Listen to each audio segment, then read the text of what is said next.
Sementara itu, pemirsa, warga Kota Ternate kerap ditemui tidak menggunakan masker.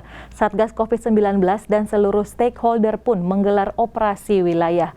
Dalam operasi tersebut, Satgas COVID-19 menemukan salah satu warga yang positif COVID-19. Meminimalisir angka penularan COVID-19, Satgas COVID-19 Kota Ternate, Maluku Utara melakukan patroli wilayah dengan melibatkan seluruh stakeholder.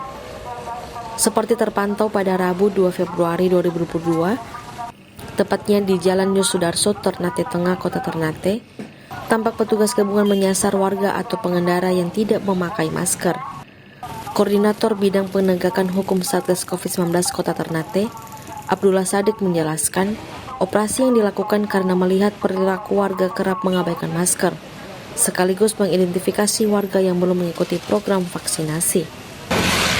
Nah, yang kita temui memang masyarakat setelah Kota Ternate mencapai vaksinasi 80%, itu ada sedikit perubahan perilaku dari masyarakat, yaitu mereka kurang disiplin terhadap protokol kesehatan, yaitu menggunakan masker, sehingga kita lakukan operasi setiap hari untuk memastikan, sekaligus kita mengidentifikasi orang-orang apakah sudah divaksin atau belum.